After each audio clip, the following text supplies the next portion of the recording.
Hello sir, bali ito yung procedure kung magse-set tayo ng oras or kung ano man settings dito sa ating timer ano. So kung napansin mo, meron yung tatlong button dito sa gilid, itong part na to. So pangalan niya is minus, select, and plus. Ano? So para makapasok tayo sa setting, so kailangan nasa gantong status ah. So yan. So una natin pipindutin, pindutin isang beses kay select. So pipindutin ko isang beses ah. O yan. So, nakapasok na tayo sa kanyang settings. Ano. So, ang ating mga setting is naka-category. Ano, categorize siya. So, yung ating namang bawat channel natin, so kung anong pangalan sa'yo, for example, ang pangalan sa'yo is channel 1 mo, from left to right tayo kung nakaharap ka sa iyong timer. From left to right is, let's say sa'yo, water, for example lang then soap or blower, channel 3 is blower. Ano, so channel 1, water, channel 2 is soap, channel 3 is blower. Kung yun ang pangalan hindi ko tanda na kasi sa'yo Kung water 1 yan, water 2, water 3. So, basta ganun, from left to right, lagi ang basa natin. Channel 1 is yung nasa left mo, then gitna, channel 2, then channel 3 is yung kanan. Ano? So, ngayon, nasa category tayo ng time rates. So, tatlo yung madadaanan natin. So, time rates ng channel 1, time rates ng channel 2, time rates ng channel 3. So, time rates, ano nga ba ang time rates? Ang time rates, ito yung oras kada hulog nila. For example, ang minimum is 5. So, let's say ito, sa water. So, channel 1 ko itong sa water. Ang nakaset ngayon na time reach niya is 1 minute daw and 0 seconds. Yung 5 piso dito, yung minimum ko. Ano? So, kung gusto ko itong baguhin, yung value nito, for example, gusto ko 1 minute and 20 seconds. Ano? So, pipindutin ko naman, alinman, kay minus or kay plus. So, plus is dagdag or add, minus is bawas. Ano? So, yung dalawa na yan, yung plus at minus, yan yung pinipindot mo kung nagpapalit ka ng value sa bawat category. Ano, so for example, sabi ko nga, gusto ko gawing 1 minute and 20 seconds. So, since magdadagdag ako, click ko lang si plus. No, so, pindot ako. So, yan, pipindutin ko. Tingnan mo sa LCD. Yan. So, nadagdag, gada pindot ko. Napindot ako Pinipindot ko yung plus Hindi lang masyado kita. Ano. So, yan. So, gusto ko 20. So, pwede kang i-hold yan So, inisa-isa ko na lang para hindi mabilis. Ayan, so 1 minute 20 seconds. Kung gusto ko bawasan, so click ko lang sa minus, syempre. So, minus tayo. So, ganun lang siya. Aliman sa plus or sa minus. Yan, for example, For example, ito na yung gusto kong i-final na setting. So, kung ano yung nakikita ko, kung ano yung nakita mo diyan na value, automatic save na yan. So, wala na tayong kailangan pindutin na button for save para ma-save niya kung ano mo na bago mo ngayon. Automatic yan. Kung nakita mo yung ganyan, kung binawasan mo, 19, automatic na-save na yan. Kung binawasan mo na binawasan, kung ano yung nakita mo na naka-display, automatic save na yan. So, balik ko lang sa 20. So, yan. So, 1 minute and 20 seconds yung channel 1 ko na time rates. So, kung gusto ko lumipat na ng category, pindutin ko lang si select ulit. Yung button na select. Kita ba? Ay, sorry. Click ko lang si select na button. Sorry Ayan. So, kung lilipat ako ng category, pindutin ko lang isang beses. So, pumunta na ako sa channel 2, which is yung soap ko, channel 2, time rate. So, under pa rin to ng category ng time rates which is nasa channel 2 lang. So, babaguhin ko yung setting ko ng channel 2. Kung gusto kong baguhin. So, ganun lang din ulit. Plus minus lang ako. For example, gusto kong soap ko ay 50 seconds lang. So, yan. So, nag-minus lang ako Pinindot ko yung minus. So, kung tapos na, gusto kong lipat na ibang category. So, click lang ulit si select. Then, isang beses. So, yan. Lower time rates. So, yun yung channel 3 ko. So, time rates, kung gusto kong baguhin. So, plus minus lang ulit ako. So, kung tapos na, so, lilipat ako ng category. Click ko lang ulit si select. So, gada pindot ko ng select, nalipat ang category Yun yung pinaka-enter enter. So, or forward, wala tayo ditong back So, kung may nalampasan tayo, balikan na lang natin mamaya. So, gada pindot ko lang select is forward siya ng forward. So, click ko lang isa. So, yan. Kung napansin mo, nasa iba na yung pangalan niya, naging post function na. So, nasa category na tayo ng post function. So, pero huli yan tatlo uli. Channel 1, post function. Channel 2, post function. Channel 3, post function. So, ngayon, nasa channel 1, which is yung water. So, post function, ano ba yung post function? Ang trabaho niyan, kung napapansin mo lagi kong mga demo, mga video, na ipopost ko. Ano, so meron yan tatlong mode o tatlong uri ng post function. So una is yes, ano. Pangalawa is no. Pangatlo is unlimited. So isa-isahin natin ano ba yung tatlong klaseng mode na yan. Ano, yung 3 types of mode na yan. So unahin ko si yes. So, sa post function, kapag pinili ko is yes, sinelect ko si yes, ibig sabihin naka-enable ang post function ko pero may limit. Ano? Kaya kung napapansin mo sa video, minsan hanggang 2 beses lang pwedeng i-post. Ano? So pag pinili mo si yes, later on may seselect ka pa na tinatawag nating post limit. Kasi si yes kasi meron siyang tinatawag na post limit. Ano? So iseset mo din 'yon kasi nga ang trabaho ni yes, magbibigay siya ng post pero lalagyan niya ng limit. For example, sinet ko doon sa post limit is 3. So pwedeng i-post si customer na hanggang 3 beses lang. Pag na-consume na niya ang 3, ano, hindi na niya may post. Ano, kahit pag pipindutin niya yung button, hindi nagagana siya. Pero kung hindi pa niya nagagana, hindi pa niya nagagamit, I mean, hanggang 3 beses siya mag-post. Ano, hangga't may oras siya, ano, pwede niyang i-post ng 3 beses. Ano, ayan. So, yun yung post, first mode ng ating post function, which is yung yes, or enable. Ano. Pangalawa, is, unahin ko muna si no. Si no, totally wala, or disabled. Ano, so, paghulog nila, pag umandar ng oras nila, wala na silang choice na mag-post. Kasi nga, sinelect mo, or sinet mo sa no function, ano, or disable. Ano, so, kahit pag pipindot nila yung button nila, ano, so, hindi gagana syempre. Ano, kasi nga, pinili mo yung no or disabled. Ano. So, pangatlong mode natin is unlimited. Ano. So, pagpili ko, ano ha, yung plus minus pala yung pinipindot ko ha. Pag nagpapalit ako ng mode, ano. So, plus minus. Kasi sabi ko nga, pampalit ng value yun. Lahat ng nasa babang part, value yan. Ano. So, yan. So, unlimited. Ibig sabihin, unlimited naman. Siyempre, walang katapusan. As long as may oras sila, pwede nilang i-post. Kahit pa 1 second yung oras nila, pwede nilang i-post. Kahit 100 beses sila mag-post, hanggat kaya nila mag-post, magagawa nila. Kasi nga, nakaset ka as unlimited. Kung pinili mo si unlimited. Ano. So, unlimited nga, walang katapusan. Ano, so yan yon, tatlong uri ng post function. Isang yes or enabled pero may limit. Then unlimited. So naka-enable si post function pero walang limit.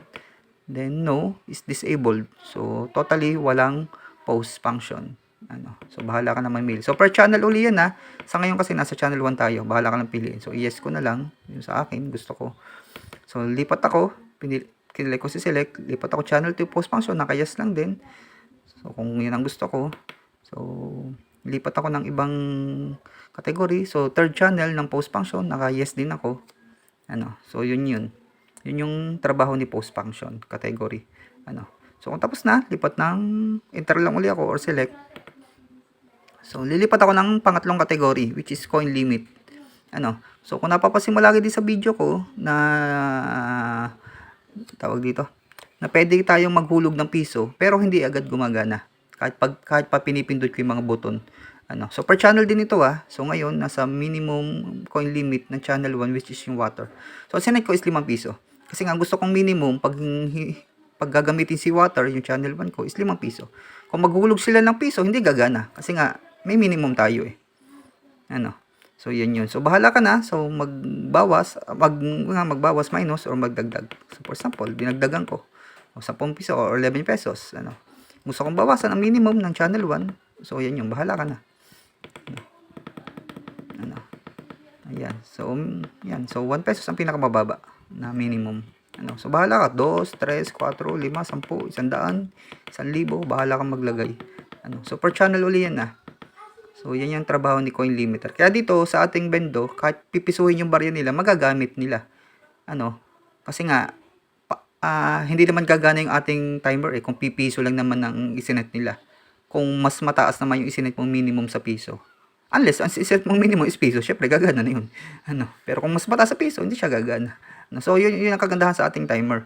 Ano, hindi kagaya sa iba, tinatanggal nila doon sa hulugan yung piso. Kasi nga sa kanila, once mahulugan ng piso, yung timer nila gagana na.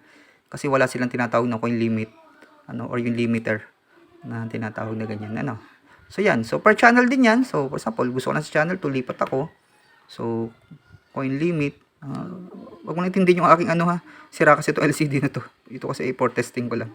Yun, kaya napansin mo, putol yung coin. Ano, sira kasi yung LCD na yan. Ano, ito ay for ano ka lang, for testing, pan-testing ang katong board natin. Ayan. Yan, kung gusto ko ito na, so lipat ako category. Blower channel 3. Yung kung yan set ko, so okay na. Then lipat ako ng another category, o so buzzer function category. So ang trabaho naman niya buzzer or yung tumutunog. Kapag ang remaining time is 10 seconds na lang, then 6 seconds, then 2 seconds, ano. So dito wala ditong per channel, iisa lang yan, general yan. Applicable sa lahat yan, yung buzzer function. Ano, pero meron yan dalawang mode, isang yes or naka-on or enabled, then naka-no or off or disabled. So dalawa lang yung pamimilian mo diyan. Ano. Then wala siyang per channel. So lahat ng channel okay na applicable na yan, yung buzzer function na yan. Ano. Pare-pares na sila. Ano. So pero may dalawa silang mode, isang yes or on, isang no or off. Disabled, ano. Yan. So i-on ko na lang. So lipat ako ng category. So ito yung post limit. Ano.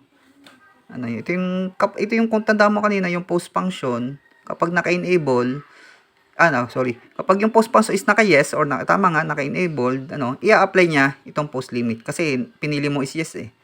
So, i-apply niya to. Pero kung pinili mo is no or yung unlimited, so bali wala na to. Kahit di mo na to baguhin or kahit baguhin mo yan, hindi yan mag-take effect.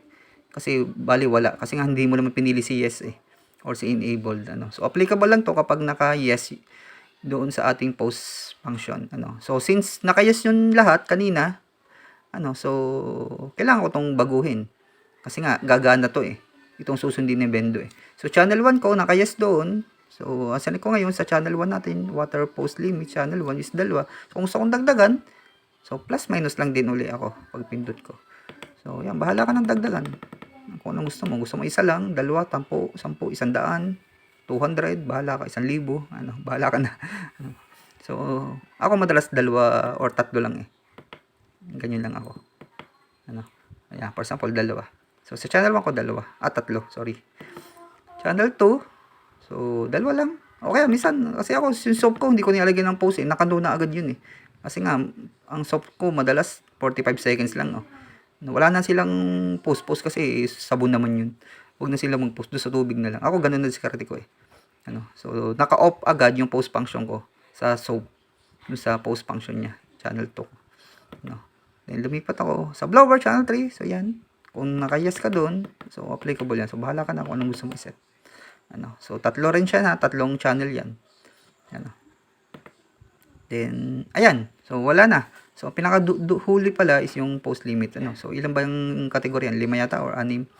Ayan. So, babalik lang sa pinakauna. Ang pinakauna kasing kategory is time rates. So, kung may nalimutan ko kanina, for example, may nalapasan ka, bigla ka napa-enter.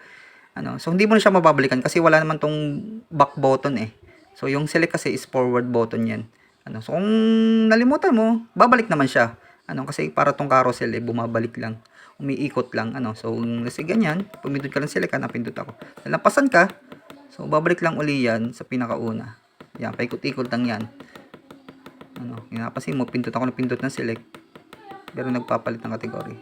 Then, babalik lang uli sa kaunahan, post limit, So, yan. So, kung tapos ka na magbago-bago ng mga settings dito, So, ang pinaka-final save talaga niya, isuhugutin natin yung supply niya. Yung power supply mo. 'Di ba? O yung saksak niya para mabuhay. Kasi hindi to babalik do sa idle display. Kasi nga sabi ko wala tong back button eh. Para bumalik do sa may na-insert coin. Yun yung kasi ang idle display eh. So dito pag nakaganto kasi hindi mahulugan ni customer papasok yan pero pwedeng hindi magbigay ng oras. Kawawa si customer So kailangan wala siya dito sa setting na mode na yan or yung part na yan. So para makabalik tayo doon at the same time para ma-save natin yung mga binago natin sa mga setting na yan. So kailangan natin gawin, so hugutin natin saksak niyan, yung power adapter niyan na nakasalpak dito. Ito kasi USB lang yung ginamit ko eh. Kasi demo lang naman. So may nakasalpak ka dito yung power supply niya. So hugutin lang natin 'yung for example, hinugot ko. Ayan, sakit. So hinugot ko kung tapos na ako. Ayan, then after 5 seconds, saksak ko lang uli. Ayan, then yun, babalik na siya dito sa ating idle display. Ito kasi talaga ang kailangan makita ng customer. Ito yung idle eh. So, hindi naman nila kailangan makita yung settings eh. Kaya nasa loob din itong button. So, hindi nila pwedeng galawin yan kasi makakapagpalit sila ng setting eh. No? So yan. So once na ano mo na restart na. So yung hugot kasi yung sasak restart din yun eh. So yan, babalik na sa gantong display. Then automatic nakasave na yung mga pinagbabago doon. So testingin mo na lang kung talagang nag-take effect or napasave yung ginawa mo. So yun nga, so kung basta kung babalik ka sa setting, click lang natin si select ng isang beses. Yan, nasa setting ka na agad. Then pindot-pindot ka na lang. Then kung lalabas ka sa setting, so wala tayong ibang button para lumabas diyan kundi hugutin yung saksak.